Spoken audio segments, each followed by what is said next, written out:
the Facebook, the social network, Instagram, WhatsApp, advertising, Facebook rooms, Messenger, and now the metaverse. Mark Zuckerberg has taken over the world one company at a time. Welcome back, guys and gals, to Financial Guru, your one-stop shop for all your finance news and stock analysis. Today, if you haven't already guessed, it's Facebook. From the dorm rooms to everyone's room around the world, we will take a look at the full history of Facebook on its journey to freedom while doing a stock analysis through its finances to see if it is worth a buy or not. Let's go back to where it all began, with the controversy. That is what Mr. Zuckerberg is known for, as he is a game changer with his metaverse idea that we will discuss later, which is the future of Facebook. But it's time to travel back in time to a more simple era and understand Facebook from head to toe. Here we go. Mark Zuckerberg took his first steps on this path at an early age, clearly understanding the importance of coding. Zuckerberg's father Edward taught him Atari basic computer programming.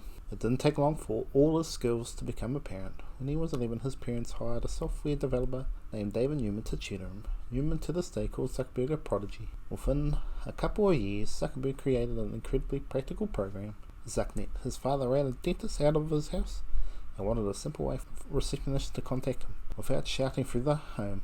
ZuckNet, which worked like an internal instant messaging system, did just that. While attending Phillips Exeter's Academy, an elite boarding school, his drive to create did not abate. He attracted interest from AOL and Microsoft. They wanted to buy Synapse, a piece of software that learned a user's music taste. Through AI and listening habits he created with a friend and gave him a job. Ultimately he turned it down and set his sights on Harvard. It's here where the origins of Facebook began. It's a decision he is unlikely to regret now. Having turned down two of the biggest tech companies in the world, Zuckerberg headed off to Harvard in 2002. Clearly he had bigger plans. He chose to major in psychology, but took plenty of computer science classes along with it. At first the psychology choice seemed strange. Why not major in programming or something similar? But when you think of Facebook's nature, the supposed addictive nature of the likes, comments and pokes, the psychology part becomes clearer. Facebook pulls you in to share personal details and seek out interaction from other people. Being able to decide something like this must involve some knowledge of the human mind. His first big controversy in October 2003 when he created and published FaceMash, a website that let Harvard students judge the attractiveness of each other to create rankings similar to the Hot or Not website that launched in 2000. As he didn't actually get permission to use students' photos, unsurprisingly, many were not happy with his work. Within a few hours, the site had seen 22,000 photos viewed, but within a few days, it was shut down. He was hauled in front of the Harvard administration board with the risk of expulsion on the table. Boards finally decided to let him stay. After a public apology, he moved on from his first brush with the authority and set his sights on his next project, introducing Facebook. The original, the Facebook, and wasn't long until we saw the first iteration of the now near ubiquitous company. February 2004, the Facebook launched. With a slightly different name, the platform was familiar.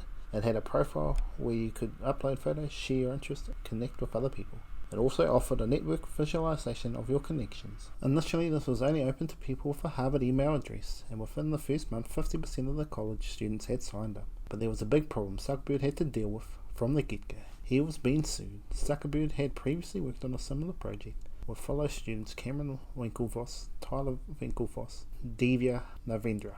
Ex-collaborators say he stole their concept and ideas and they wanted cash. They eventually came to a settlement in 2008 with each of the trio receiving 1.2 million shares in the Facebook company. By the IPO, these were worth 300 million. The Facebook was an instant hit and interest grew and grew. By the end of 2004, membership was open to nearly all universities in the US and Canada, and people were knocking down the door to sign up. June of that year also saw Zuckerberg move the company operation to Palo Alto, California, and secured some important investments. Co-founder of PayPal, Peter Thiel, joined the board and brought with him $500,000. In May 2005, the Facebook received more money, this time investments of $12.7 million from Axel and $1 million from Akal and $1 million from personal fortune of venture capitalist Jim Breyer. People were really paying attention now. In August, the Facebook was dropped and the company officially became Facebook. They had to pay Facebook.com domain costs of $200,000 to get the rights. The following month, high school students are admitted, along with employees of Microsoft and Apple. The company was now ready to move beyond its student base. In November, Zuckerberg made an important decision about his own life. Having taken the semester off from Harvard, he announced he was leaving entirely, only returning briefly to hire some new employees after the significant investment and a growing membership. Zuckerberg was ready to fully dedicate himself to the running of the company as a CEO rather than a programmer. With the Zuck at the helm full-time, Facebook continued its expansion plan. In December, Australian and New Zealand universities were included, along with high schools from Mexico, the UK and Ireland. That meant there were now 2,500 colleges and 25,000 high schools with access to Facebook. It wasn't until September 2006 when the platform became open for everyone. That was aged over 13. Facebook has now gone fully global. We also started to see the rate of membership growth. December 2006 was 12 million. By October 2007, Facebook reached 50 million. By May 2007, Facebook opened their marketplace, which let users post classifieds to sell products and services. It also saw the launch of the Facebook Application Developer Platform, opening the gates for developers to create their own application and games that integrated with Facebook. The platform was also looking beyond personal profiles to how businesses could use the site. By the end of 2007, over 100,000 companies had signed up, with Facebook launching pages for businesses to support this. Already they're making plans to build on existing ad revenues to make advertising on the platform accessible even to the smallest of business. By April 2008, saw Facebook Chat roll out, which allowed us to be more instantly to annoy our friends and family. We can now see people you may know. Facebook Wall, Book Connect, released in the same year. The user count continued to rise. By September 2009, 300 million people were using Facebook. We also saw one of the biggest Facebook games to appear. FARMVILLE was released in June 2009, and despite being a rip-off of a game called Farmtown, became a huge success. By August, it had 10 million daily active users. I remember used to being hooked to this game, FARMVILLE, for about a year, and being late to uni for my studies, but it was great times for me. And then finally, December 2009, Facebook hit a major milestone with 350 registered users and 132 unique monthly users, and has become the most popular social platform in the world. Of course, the company wasn't planning to leave it at that. The following year saw lots more tweaking and changes, such as the ability to like comments and improvements to photo tagging. July saw the number of registered users hit 500 million, while the end of the year saw a big valuation of the company. In November 2010, Facebook was valued at a massive 41 billion. Meanwhile, it became the third largest web company in the US, sitting behind Google and Amazon. All of this been achieved in under 5 years, with no sign of progress slowing down. Another huge milestone was reached the following year. June 2011, Facebook reached 1 trillion page views, as well as the site was ranked second mostly visited in the United States. August also saw the release of Facebook Messenger as a standalone app. This came after the company acquired Beluga, a group messaging service. Facebook had now become a globally used website and at the head of the social media revolution. Now we reach 2012, which is probably one of the most important years in Facebook's history. In April, we saw Facebook make a major acquisition of Instagram, spending $1 billion. We get an idea of the kind of resources the platform now at its disposal. Facebook, by its own admission, saw Instagram as a threat. They could potentially siphon business away from Facebook. So rather than compete with it, Facebook bought it. This is exactly the type of anti-competitive acquisition that antitrust laws were designed to prevent. Facebook bought Instagram for $1 billion, a shocking sum at the time for a company with only 13 employees. Instagram today has now 1 billion users and contributes over $20 billion to the Facebook's annual revenue. This was just a month before the year's big event, the IPO. Come May, Zuckerberg was finally ready to take Facebook public. The company was valued at $104 billion at $38 a share. When all was said and done, the IPO raised a huge $161 million, but there was trouble ahead. The IPO was dogged with accusations of improper behavior by underwriters and technical issues, while Facebook lost a quarter of its stock value in the process. All by the end of the same month, the IPO was declared a fiasco by Wall Street Journal.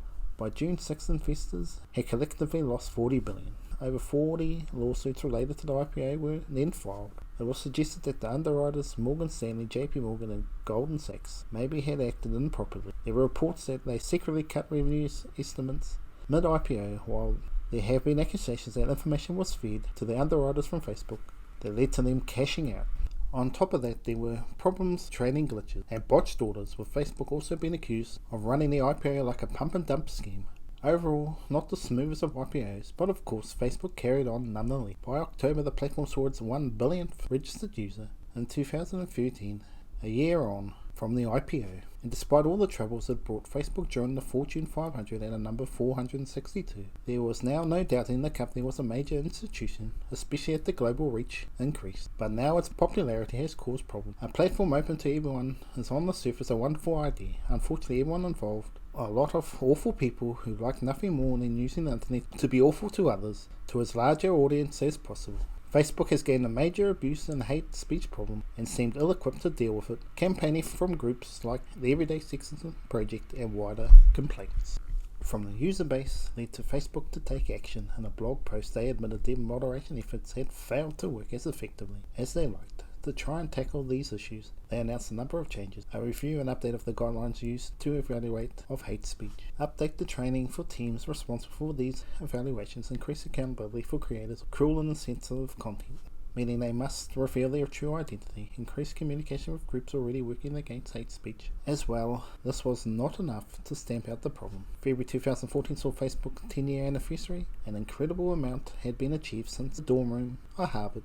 So what is next? First up, there was a strong mobile figure. Facebook had been a proponent of a good mobile experience for a long time. This paid off with the first 3 months of the year seeing 1 billion users log into the platform using a mobile device. We also saw another major acquisition. Facebook announced its plan to acquire WhatsApp. In February 2014, the WhatsApp's founders attached a purchase price of $16 billion, $4 billion in cash and $12 billion remaining in Facebook shares. This price tag is dwarfed by the actual price paid by Facebook of $21.8 billion, $55. Facebook agreed to pay $19.6 billion, adding $3.6 billion to the original price as compensation to WhatsApp employees for staying on board at Facebook. Facebook's shares price soared to $77.56 from its $68 by the time the regulatory approval process concluded in October. By then, the agreed upon 184 million Facebook shares inflated the final sales price to an additional $1.7 billion. WhatsApp's 6 months revenue for the first half of that year of 2014 totaled $15.9 million, and the company incurred a staggering net loss of $232.5 million. Through the majority of that loss was for share-based compensation. While Facebook already had a messaging system, this acquisition gave access to WhatsApp younger user base and their overseas users, again getting rid of the competition. The following month there was another major buy, this time the virtual reality company Oculus VR.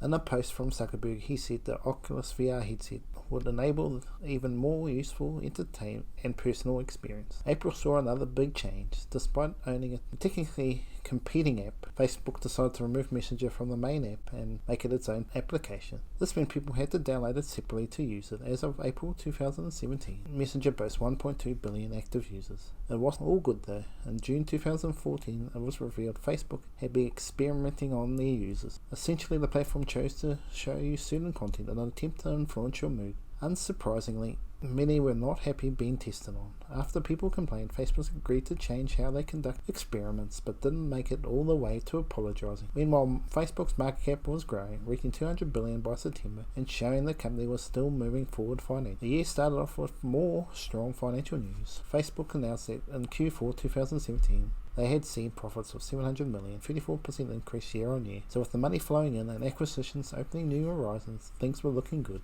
Except for something dark and horrible appearing in the distance. Before the fake news was common too, it was still an issue. Social platforms including Facebook were being flooded with fake news stories and false information on any and all subjects. These were often written by sites trying to drive traffic for ad revenue, or to exact some kind of political aim. Either way, the truth was not central to their plan. This was an issue for Facebook, who have gone on and on about how many people use their site regularly. Now that just advertising, millions of people are being exposed to lies on their platform. They decided they had to do something, and in January 2015 they announced a new feature allowing users to flag an article as a fake news story. If this happened enough, a note would be added for other users saying the article had been flagged as fake, while their algorithm would also factor in reports. As we all know, this didn't exactly work, and the fake news stories just became fake news as an entire concept. But it wouldn't be the last attempt for Facebook to tackle the problem. A more positive development was the release of Facebook Reaction. This meant we could now do more than just like a post, letting us add a love, hate, haha, disgust, sad or well reaction as well.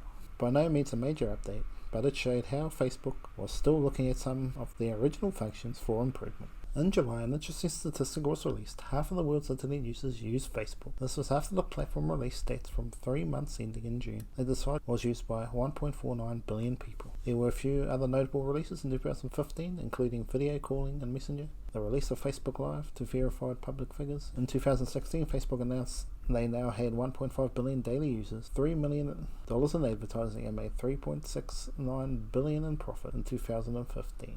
Very strong numbers, impossible to argue with, so people took to arguing on their timelines instead.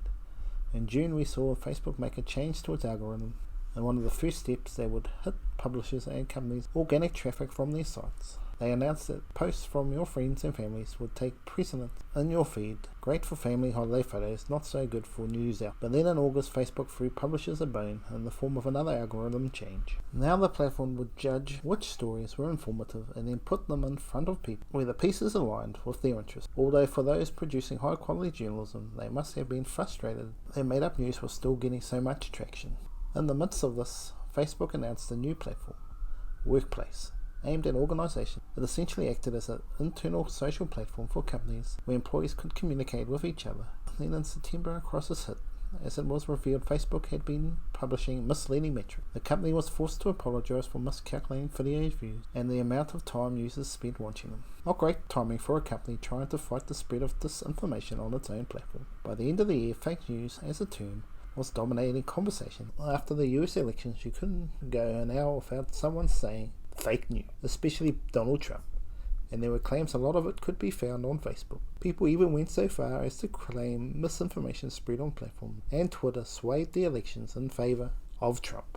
If not increasing political polarizations in the US and beyond, Zuckerberg himself commented on this, rubbishing the idea that Facebook could have influenced the election. Whatever the truth, fake news got far more engagement than traditional media outlets in the run-up to the 2016 president election. By December, Facebook changed their tune. They announced plans to double down on their community reporting functionality, but also announced they'll be working with fact-checking organisations and changing their advertising policies to combat ads following fake news. Although just tests, clearly Facebook was worried their reputation had been damaged after a month of negative press. But as usual, once the financial figures were released for the year, the company showed it wasn't faltering. 2016 saw them bring in over $10 billion in profits, vast majority through ads, with 1.86 billion people logging in every month. Facebook goes with strong financials coming into the new year.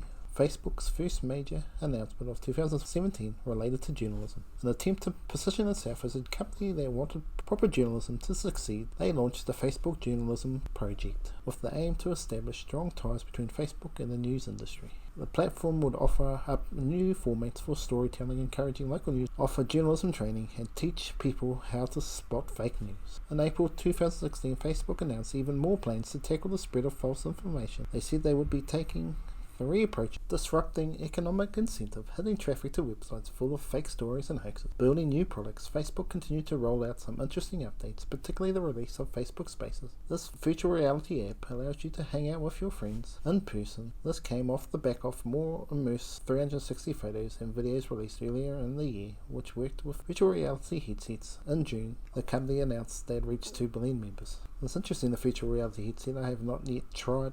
It'll be interesting to see how it works. Facebook went to Congress in September 2017. Facebook announced they would provide Congress with information to investigating alleged Russian interference in the 2016 US election with ads linked to the Internet Research Agency. It was claimed by the Internet Research Agency, a Russian-based organization that had run 3,000 ads between 2015 and 2017. In October, Facebook detailed in a blog post exactly what was in the ads and some data behind them. They revealed the ads had been seen by 10 million US citizens, which is not really that big when you consider there's over 300 million, with 3 to 5 million seeing them before the election. The subjects they covered range from race issues to gun rights. Meanwhile, another old problem came back to the spotlight, although it had never really gone away. In December, Facebook released new tools to deal with harassment. The company said they would be more proactive in preventing unwanted contact while allowing users to ignore messenger conversations without having to block the sender. On top of that, a survey released on July 2015 found 57% of women had faced abuse or harassment on Facebook. Clearly, the company saw that more had to be done. In January 2018, Facebook started the year off with a big change, a new algorithm, the news feed, would now be even more focused on your family and friends. This meant your own status and photos would be seen far more, but it was near the kill-off of organic reach for companies, charities and organisations. In some ways this is a return to the original days of Facebook before ads, commonplace, and you were just there to post photos of your night out. For people who made money running businesses on Facebook, it could kill their livelihood. The first results on the change weren't positive either. Since the change, Facebook announced that people were spending 5% less time on their platform. Of course, this could be the case for people having to sift through less stuff they were interested in. At this time, it's too early to gauge its success properly. There may be trouble ahead. Over in Europe, it was ruled that Facebook was breaking the law by tracking people across the internet and specifically not being upfront enough about it. Meanwhile, Gizmodo raised concerns about Onavo, a VPN tool that allows users to browse the web without your provider knowing where you go, was brought by Facebook in 2013.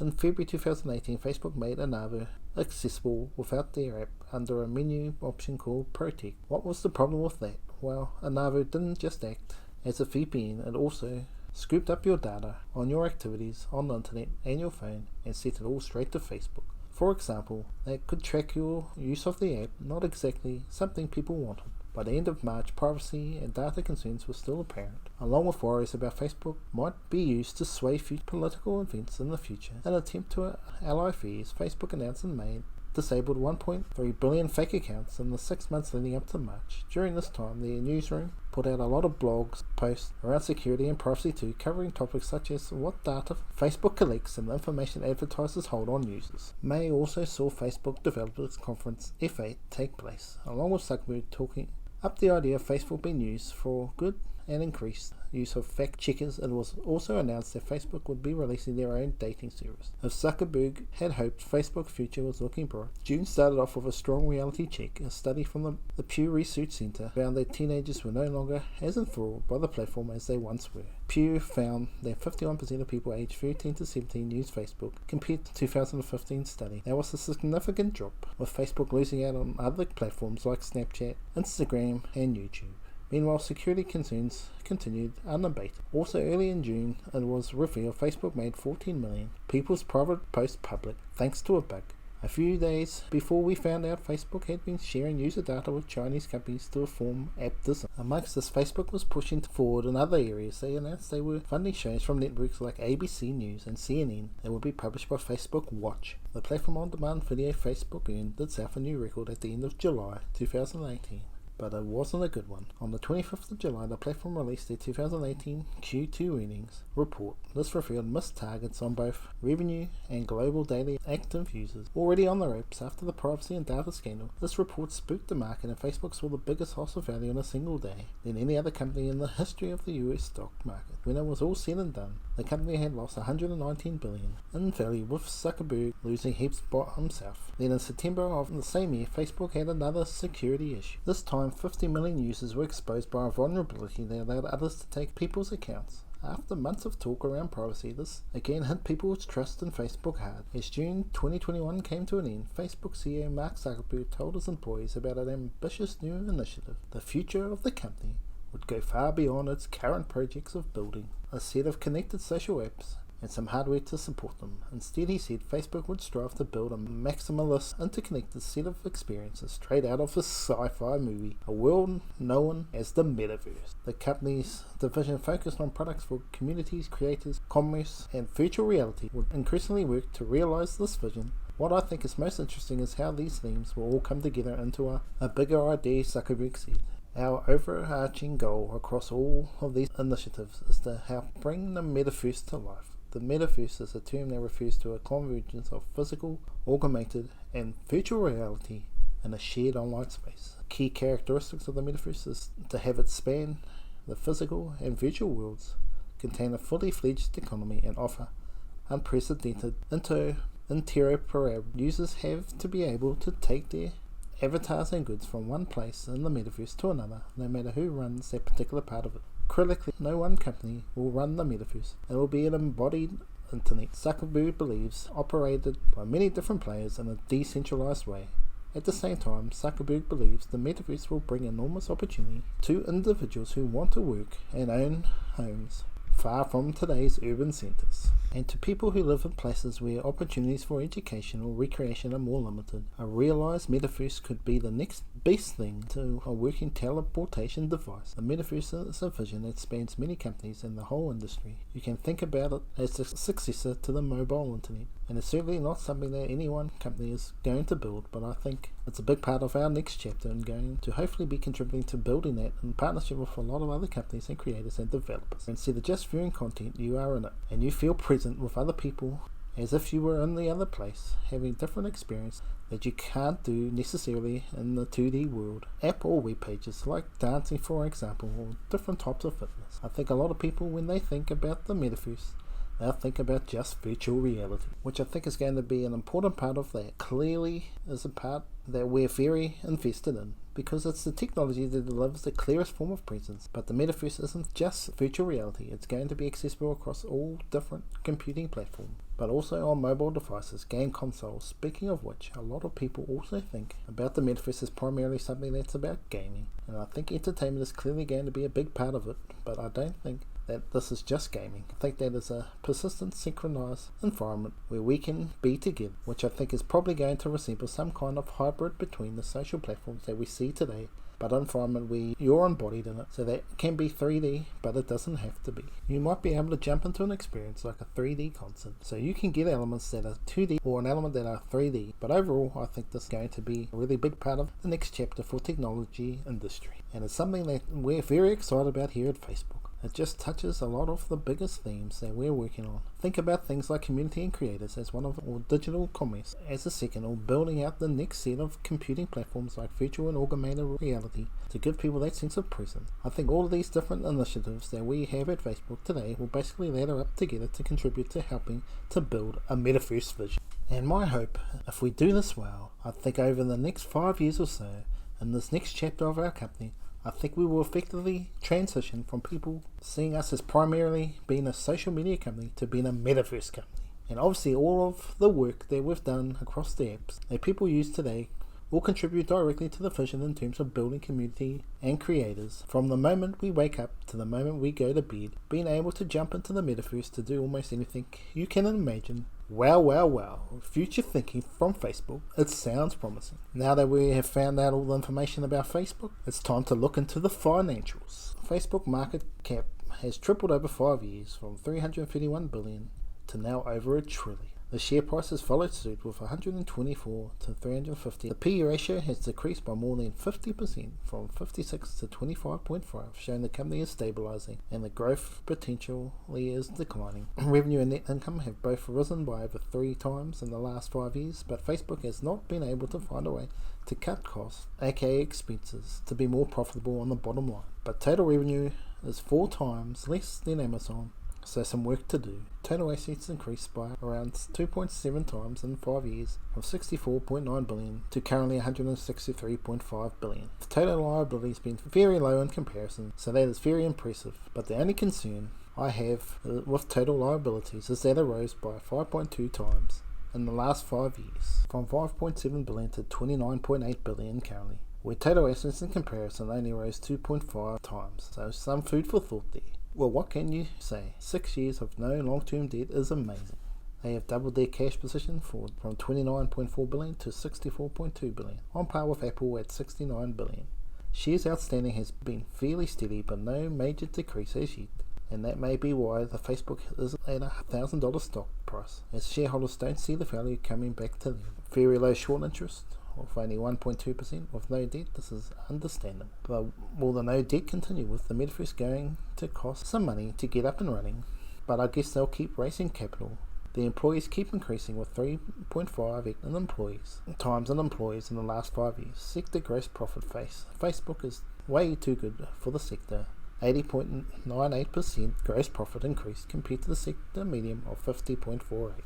Sector revenue growth, Facebook wipes the floor with its peers with a whopping 2,800% better return than their sector median, with Facebook at 39.4% revenue growth and the rest of the sector at a pathetic measly 1.35%. Now that is a game changer. With price to book ratio low at 7.92, Facebook has one of the best balance sheets in the world currently. So what does this say about the stock? It has no long-term debt, high revenue, heaps of cash on hand for acquisitions, What can Facebook do to improve the bottom line and find ways to cut costs? The future looks promising with the metaverse, but I believe this is going to come at a high cost for Facebook, so maybe debt is about to return to Facebook, and the rise of the liabilities is a concern. If you believe in Facebook's vision, they may be about to turn into another super growth company yet again, and if you believe that, $1,000 is not out of the question, but I believe the metaverse concept is going to cost hundreds of billions of dollars to create, which Facebook must find from somewhere. Be interesting to see if virtual reality is our future, and with Facebook and revenue continuing to pay the bills, now Facebook understands they can't rely on Facebook social media platform as it could become obsolete if a new company starts taking over market share. Or the world changes to virtual reality. Facebook wants to be on the forefront and not be left behind. I always hear Jeremy from Financial Education say it's one of the best balance sheets in the world, which is correct. But will it stay that way? Facebook is definitely a buy and hold for the long term, and Mr. Zuckerberg is not resting on his laurels. He is continuing to reshape the world through the metaverse. I believe it will be a big part of our life, and I seriously doubt that Facebook will ever go to zero. If you could get a stock price of $300 again, I would load the boat, but I think you could easily double your money on even the current prices. But at this stage, it's not going to fly to the moon stock. But you never know, if the metaverse does change the world, then $5,000 price might not be out of the question. Well, that's enough from me, your financial guru. You must now seek professional advice before buying any stock or cryptocurrency, as all my videos are for educational and entertainment purposes only. Do more research into Facebook. They have a bright future ahead. I hope you liked this video, and if you did, smash the like button and subscribe to the channel. It would mean the world to me. I found a cool place on Facebook through their advertising of the metaverse, a virtual reality experience of a lifetime, like watching an old concert from years gone by and feel like you are actually living that moment right now, all over again. Or for the first time, could be walking around amongst the people actually moving or dancing. Wouldn't that be great? Thank you so much for watching Facebook history and stock analysis. We'll catch you on the other side of the metaverse. Peace out, my friends.